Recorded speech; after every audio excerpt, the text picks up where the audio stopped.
الحمد لله وكفى وسلام على عباده الذين اصطفى أما بعد فأعوذ بالله من الشيطان الرجيم بسم الله الرحمن الرحيم ألف لام ميم غلبت الروم في أدنى الأرض وهم من بعد غلبهم سيغلبون في بضع سنين لله الأمر من قبل ومن بعد ويومئذ يفرح المؤمنون رب اشرح لي صدري ويسر لي أمري واحلل عقدة من لساني يفقهوا قولي سبحانك لا علم لنا إلا ما علمتنا إنك أنت العليم الحكيم اللهم صل على محمد في أول كلامنا اللهم صل على محمد في أوسط كلامنا اللهم صل على محمد في آخر كلامنا صدق اللہ العظیم. محترم دینی بھائیوں، قرآن کی سورۃ الروم کی کچھ آیتیں آپ کے سامنے تلاوت کی گئی ہیں. ہمارے درمیان صحابی رسول حضرت ابو بکر صدیق رضی اللہ تعالیٰ عنہ کا ذکر چل رہا تھا. حضرت ابو بکر صدیق رضی اللہ تعالیٰ عنہ کے دو تین بڑے کارناموں کا ذکر آج آپ کے سامنے کرنا ہے تاکہ ہمارے اندر بھی دین کی خدمت کا جذبہ پیدا ہو، ہمارے اندر بھی وہ صفات پیدا ہو جو صحابہ اور حضرت ابو بکر صدیق رضی اللہ تعالیٰ عنہ کے اندر موجود تھے. حضرت صدیق اکبر رضی اللہ تعالیٰ عنہ کی سب سے بڑی صفت اور سب سے بڑی خوبی ان کے اندر یہ تھی کہ وہ اللہ اور اللہ کے رسول کی بات اور قرآن کی بات کو بغیر چھو چلا کے ماننے والے اور تصدیق کرنے والے تھے. ہمارے نبی نے جب نبوت کا اعلان کیا تو سب سے پہلے ہمارے نبی کی بات کو ماننے والے اور کلمہ پڑھنے والے، ایمان میں داخل ہونے والے حضرت صدیق اکبر رضی اللہ تعالیٰ عنہ ہیں. تو ماننے کی صفت ان کے اندر تھی اور اللہ اور رسول کی بات پر بہت زیادہ بھروسہ کرنے والے تھے. وہ لکھا ہے کہ ہمارے نبی صلی اللہ علیہ وسلم جب معراج میں تشریف لے گئے اور ہمارے نبی کو اللہ نے مکے سے بیت المقدس مسجد اقصی بلایا. وہاں ہمارے نبی نے تمام نبیوں کی امامت کی.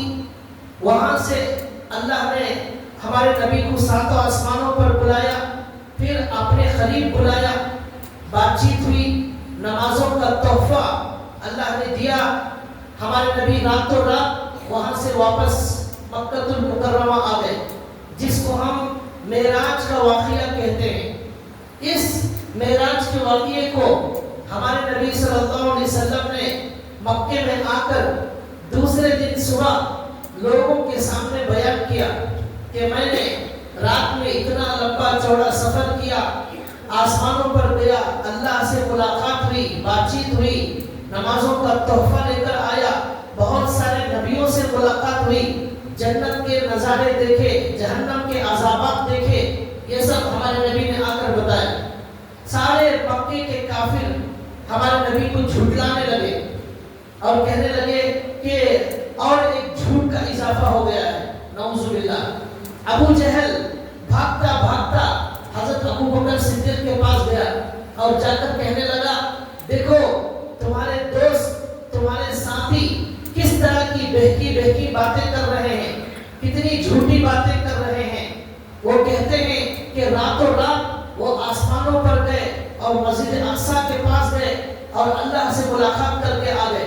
حضرت ابو بکر صدیق نے کہا کہ اگر ہمارے نبی نے یہ کہا ہے تو ہمارے نبی نے 100% سچ کہا ہے.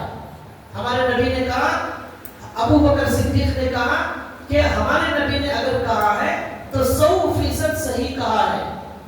ابو جہل کی زبان سے ہمارے نبی کی بات سن کر بھی حضرت ابو بکر فوراً ماننے تیار ہو گئے کہ اگر ہمارے نبی نے کہا ہے تو ہمارے نبی سچے سچے ہیں اور ہمارے نبی کبھی جھوٹ نہیں بولتے.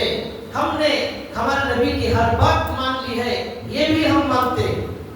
تو اس وقت حضرت ابو بکر کو ایک لقب ملا صدیق. ابو بکر صدیق, صدیق کے معنی ماننے والے اور تصدیق کرنے والے.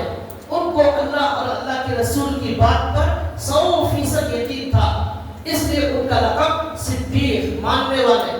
ہماری پریشانی یہ ہے, یہ امت کی پریشانی یہ ہے کہ ہمیں قرآن اور حدیث پر ویسا بھروسہ نہیں ہے. قرآن اور حدیث کی بات پر ہمیں یقین نہیں ہے. ہمارا قرآن اور ہمارا اللہ ہمیں کہتا ہے بہت ساری باتیں, حلال میں برکت ہے, حرام میں نحوست ہے, لیکن ہمیں حلال پر یقین نہیں ہے. ہم اللہ قرآن کہتا ہے سچ میں نجات ہے, کامیابی ہے, جھوٹ میں بربادی ہے. ہمیں یقین نہیں آتا, پھر بھی ہم جھوٹ کا سہارا لیتے ہیں, سچ کو ہم لازم نہیں پکڑتے. اور جو آدمی تواضع اختیار کرتا ہے, عاجز بنتا ہے, چھوٹا بنتا ہے, اللہ اسے بڑا بناتے ہیں.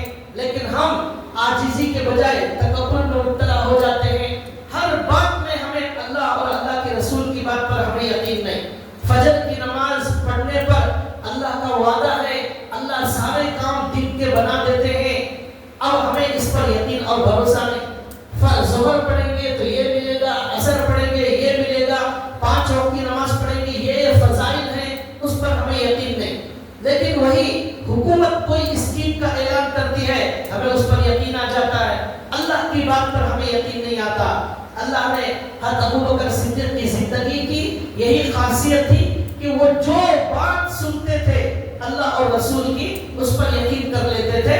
اس لیے ان کا لقب صدیق تھا. ہر بات پر اللہ اور اللہ کی رسول کی بات پر یقین. تو معراج کے واقعے کو سب سے پہلے ماننے والے اور یقین کرنے والے حضرت ابو بکر صدیق تھے. کافروں نے کہا ہمارے نبی سے کہ اگر آپ معراج میں گئے تھے, اگر آپ مسجد اقصیٰ گئے تھے تو بتائیے مسجد اقصیٰ میں کتنے دروازے ہیں, مسجد اقصیٰ میں کتنے دریچے ہیں, مسجد اقصیٰ میں کتنے پلر ہیں. تو اللہ نے ہمارے نبی کے سامنے مسجد اقصیٰ کو لا کر رکھ دیا. ہمارے نبی نے مسجد اقصیٰ کو دیکھ کر مکے میں کافروں کو بتایا کہ مسجد اقصیٰ میں اتنے دروازے, اتنے دریچے, اتنے پلر, ایسا اور ویسا بنایا گیا ہے. یہ سب سننے کے بعد بھی ان کافروں کو یقین نہیں ہوا. لیکن حضرت ابو بکر صدیق نے بغیر کسی دلیل کے ہمارے نبی کی بات کو مان لیا. تو مسلمان ماننے والے کو کہتے ہیں, مسلمان یقین کرنے والے کو کہتے ہیں. یہ حضرت ابو بکر کی صفت. کچھ آیتیں میں نے سورہ روم کی شروع کی آپ کے سامنے پڑھی, اس کے بارے میں ایک واقعہ لکھا ہوا ہے. اس سے بھی معلوم ہوتا ہے کہ حضرت ابو بکر صدیق کیسا یقین کرنے والے تھے, قرآن پر کیسا یقین تھا حضرت ابو بکر صدیق کو. لکھا ہے واقعہ کہ ہمارے نبی صلی اللہ علیہ وسلم کے اور صحابہ کے زمانے میں اس وقت 2 طاقتیں, دنیا کی بہت بڑی سپر پاور طاقتیں تھیں. ایک کا نام روم, ایک کا نام ایران. یہ 2 سپر پاور طاقتیں تھیں. اور روم کے اندر جو لوگ تھے وہ عیسائی لوگ تھے, آسمانی مذہب کو ماننے والے. ایران کے اندر جو لوگ تھے وہ مشرک تھے, آگ کی پوجا کرتے تھے وہ لوگ. مکے کے اندر مسلمان جو تھے وہ آسمانی مذہب کو ماننے والے تھے, اور کافر جو تھے وہ شرک کرنے والے, بتوں کی پوجا کرنے والے مشرک تھے. تو اس لیے جو اس زمانے کی سپر پاور طاقتیں تھی ایران اور روم, ان دونوں میں ہمیشہ جنگ ہوتی رہتی تھی.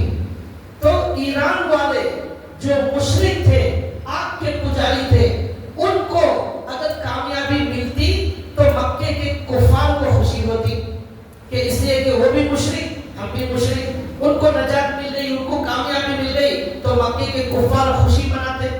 روم والے عیسائی مذہب کے ماننے والے تھے, اگرچہ کہ اسلام اور عیسائی مذہب الگ الگ ہیں, پھر بھی ایک اللہ کو عیسائی لوگ بھی مانتے ہیں, اگرچہ کہ جیسے ماننا چاہیے ویسے نہیں مانتے, پھر بھی آسمانی مذہب کو مانتے ہیں اور شرک نہیں کرتے تھے.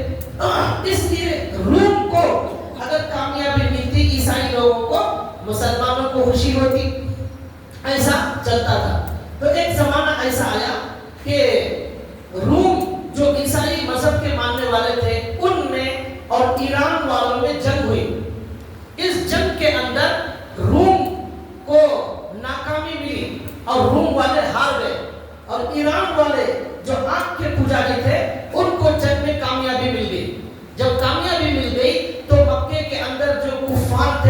انہوں نے بڑی خوشی منائی، لڈو تقسیم کیے اور کہا دیکھو ہم بھی مشرک ہیں، یہ ایران والے بھی مشرک ہیں، یہ مشرکوں کا مذہب ہی صحیح مذہب ہے، اس لیے ان کو ایران والوں کو کامیابی مل گئی، یہ خوشی منانے لگے۔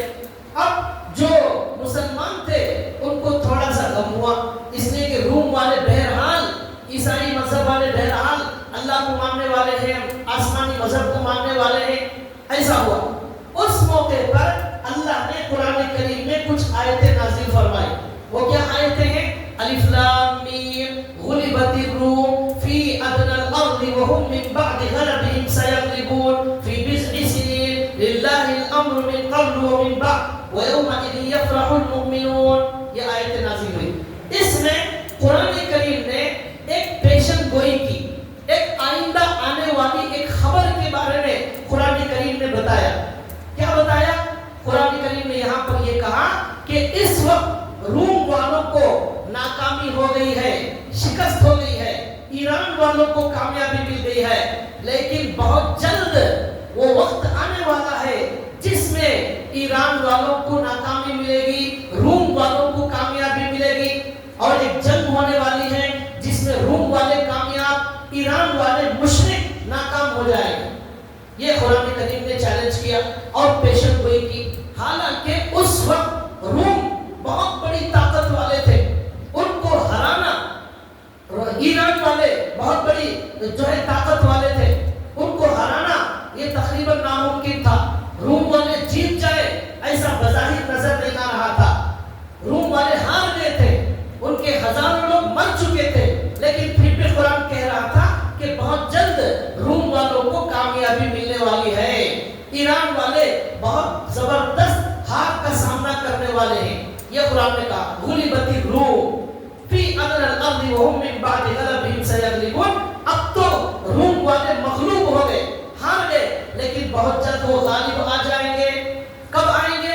فی بضع سنین، چند سالوں میں غالب آ جائیں گے۔ اور اس دن جس دن روم والے غالب آ جائیں گے، قرآن نے کہا مسلمان اس دن بہت خوش ہو جائیں گے۔ کیوں خوش ہوں گے یہ قرآن نے نہیں بتایا، یہ آیتیں نازل ہو گئی۔ اب حضرت ابوبکر صدیق رضی اللہ تعالیٰ عنہ اور مکے کے ایک کافر کے درمیان میں ایک شرط لگی۔ کیا شرط لگی؟ اگر قرآن سچا ہے تو بہت جلد روم والوں کو کامیابی ملنا چاہیے، اگر روم والوں کو کامیابی نہیں ملی تو قرآن جھوٹی کتاب ہے۔ یہ کافر نے کہا۔ حضرت ابوبکر نے کہا میرا ایمان 100% ہے قرآن پر اور اللہ کے رسول کی باتوں پر، قرآن جیسا بول رہا ہے ویسا ہی ہوگا، اور روم والے غالب آئیں گے، ایران والے پھر ناکام ہو جائیں گے، قرآن جیسا کہہ رہا ہے ویسا ہوگا۔ اب مکے کا کافر کہنے لگا ہرگز ایسا نہیں ہو سکتا، ایران والوں کو ہرانا ناممکن ہے، ایران والے بہت بڑی طاقت والے ہیں، یہ کہا۔ تو اس مکے کے کافر نے حضرت ابوبکر سے کہا ایک کام کرو، ہم ایک شرط لگا لیں گے، 3 سال کے اندر اگر ایران والے ہار گئے جیسا قرآن بول رہا ہے تو پھر ہم تمہیں 10 اونٹنیاں دیں گے، اور روم والے ہار گئے جیسا کہ ہم بول رہے ہیں تو ابوبکر سے کہا کہ آپ کو 10 اونٹنیاں ہمیں دینا ہے۔ تو حضرت ابوبکر نے کہا ٹھیک ہے، 3 سال کی شرط ہو گئی۔